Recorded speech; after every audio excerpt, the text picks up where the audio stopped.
Today I'm going to be talking about post-traumatic stress disorder and why PTSD happens.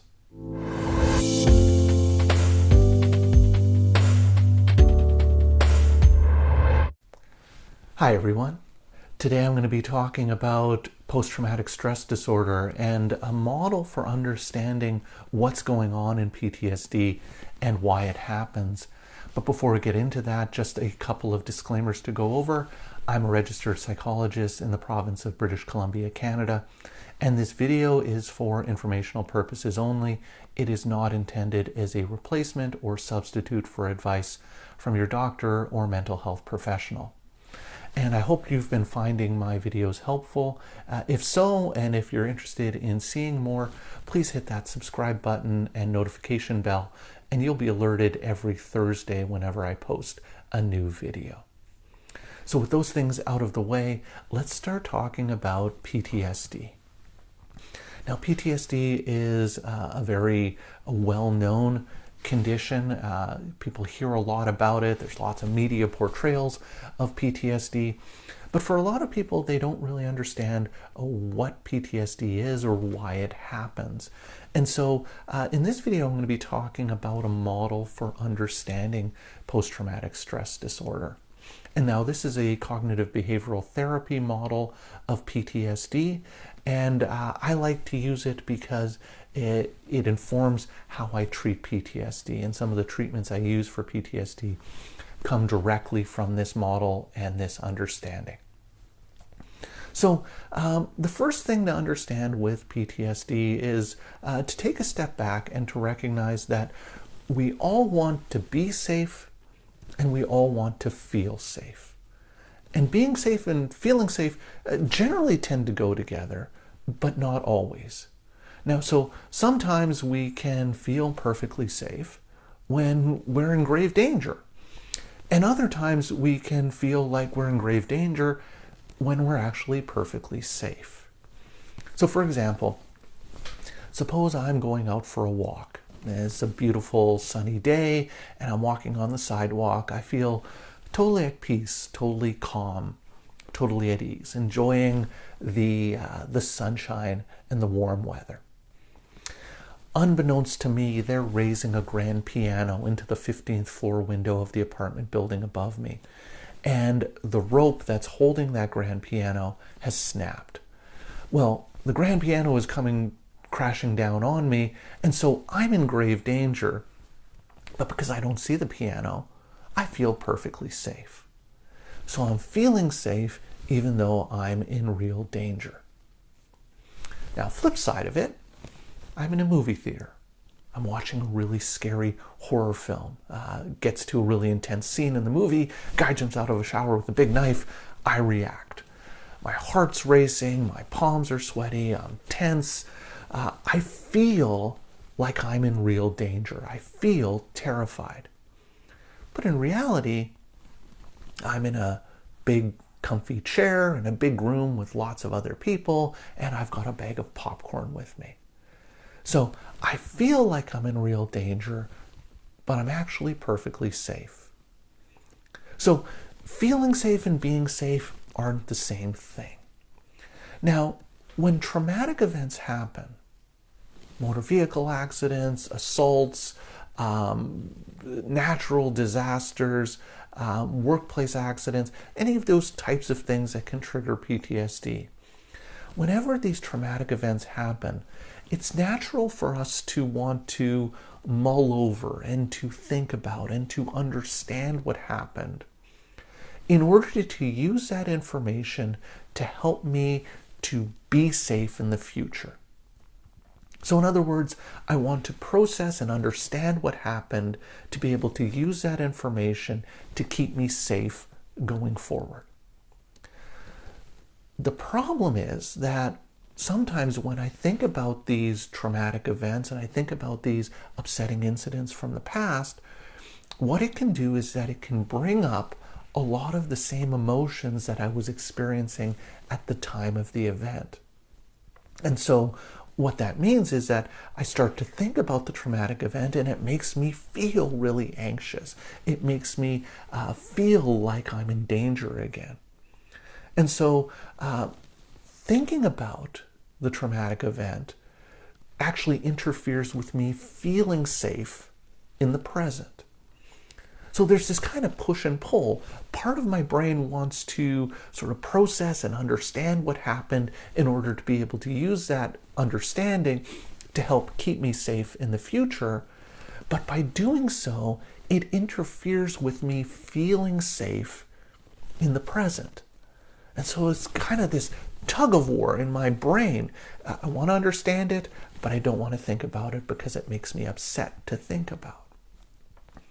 And so what happens in PTSD is that people will engage in all sorts of different types of behaviors to make themselves feel safe in the present without actually having any significant impact on making them any safer. So they're doing things to feel safe with no actual benefit for being safe. And one of the main ways that people will do this is they'll try to suppress thinking about the traumatic event. So in other words, when the thoughts of the traumatic event come to their mind, they try and push the memories or their thoughts or the images of the traumatic event out of their mind. Now this makes perfect sense, right? If something is really upsetting to think about, the natural thing to do is to want to try to not think about it. So push it out of my head, avoid thinking about it, maybe use alcohol or drugs to suppress the thoughts, just anything I can do to get the thought out of my head. And so when the thoughts come up, I push the thoughts away. There's a problem with this. So like I said, it makes a lot of sense to do this, but there's a problem with this. And I often use an example to try and explain this problem. And the example is I get my clients to spend 1 minute thinking about anything they want to think about. So you can practice this if you want. Take 1 minute and try to think about anything you want to think about. But in that 1 minute, I want you to try really, really hard not to think about a pink elephant. So think about anything you want to think about, just not a pink elephant. If, however, in that 1 minute of thinking about whatever it is you want to think about, if the thought of a pink elephant comes to mind, make a mark on a piece of paper. And then at the end of that minute, see how many marks there are on that piece of paper. And when I do this experiment with my clients in session, what ends up happening is they end up with a piece of paper with all sorts of marks on it. And so I follow up with the question, well, okay, you seem to think about a pink elephant a lot in that 1 minute. How much time in the past week, or how many times in the past week, have you thought about a pink elephant? Now the answer typically is, well, I haven't thought about a pink elephant. I didn't think about a pink elephant at all this past week. So I say, okay, that makes sense why you wouldn't think about a pink elephant. It's a bit of a strange thing to think about. But then I follow up with the question, okay, well, how much effort did you put into not thinking about a pink elephant over the past week? And my clients will say, well, I didn't put any effort into not thinking about a pink elephant. So isn't it interesting? In 1 week of putting no effort into not thinking about a pink elephant, you didn't think about a pink elephant at all. But in 1 minute of trying not to think about a pink elephant, you thought about a pink elephant 10 times. You thought about a pink elephant 15 times. We call this the paradox of thought suppression. The more you try not to think about something, the more you end up thinking about it. So, taking this out of the realm of pink elephants and applying it to PTSD, the more a person tries not to think about the traumatic event, all that's really doing is causing the thoughts of the traumatic event to keep coming up. So it's almost like you're trying to hold a beach ball underwater. And so the more force and effort you're putting in to push the beach ball underwater, the more force and effort there is for that beach ball to come popping up. And so you force the beach ball underwater and it pops up and you grab it and you push it back down, and it pops up and you grab it and you push it back down. That's kind of what's happening in PTSD. One of the biggest maintaining factors in PTSD is trying not to think about the trauma, or avoiding things that remind a person about the trauma. Avoiding people, places, situations that bring up memories and thoughts about the traumatic event. And like I said, this makes sense, but all it's really doing is causing the traumatic memories to keep popping up and to keep coming up, because that paradox of thought suppression. The more a person tries not to think about these things, the more they end up thinking about them. Now, one of the other things that can happen when a person tries not to think about these events is that they never really get to fully process the event. Right? So I said earlier, one of the reasons why it's natural to want to mull over and think about these traumatic events is to understand them, to get a better understanding of what happened, to learn some lessons, to be able to keep you safe in the future. But if you don't allow yourself to think about and process these traumatic events, what can often end up happening is that people develop faulty assumptions and beliefs about themselves, about other people, about the world, stemming from this traumatic event.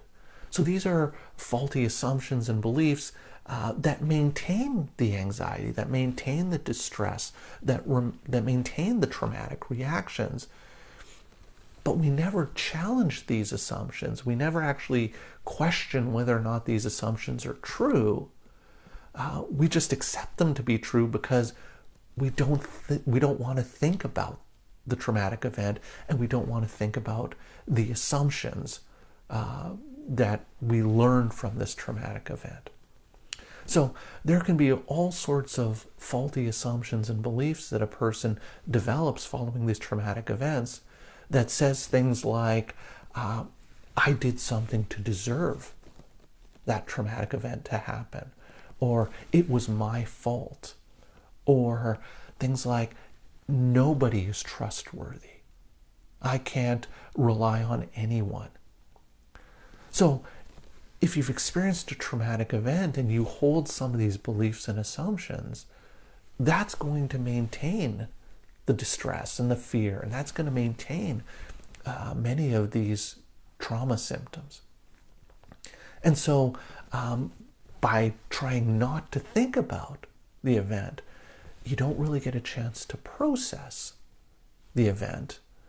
And if you're not processing the event, you don't actually get a chance to challenge or to talk back to these assumptions and beliefs about yourself, the world, other people more generally.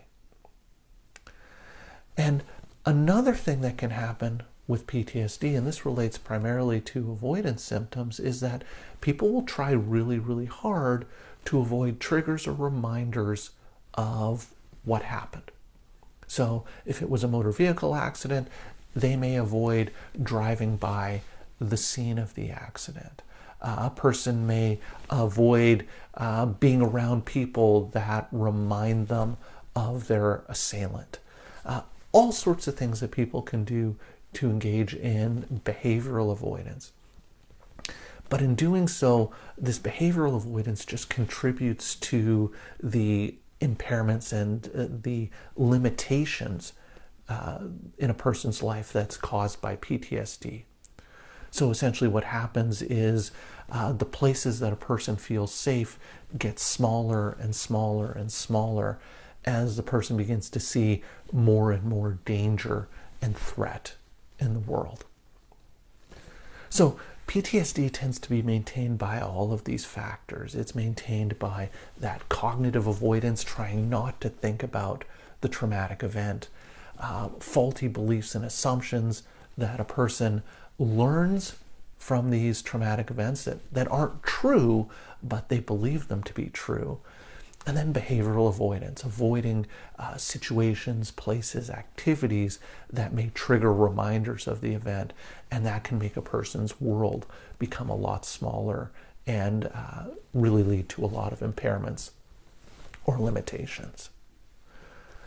So that's the model that I use to understand PTSD. And that's the model that I use when I'm working with my clients. And it's from this model that we talk about the treatment tools and the treatment skills. And in the future, I'll be making a video about what cognitive behavioral therapy treatment for PTSD looks like. So I hope that's been helpful for you. I would love to hear your thoughts and comments about this, so please leave me some comments down below. Thank you for making it all the way to the end of this video, and I will see you in the next one.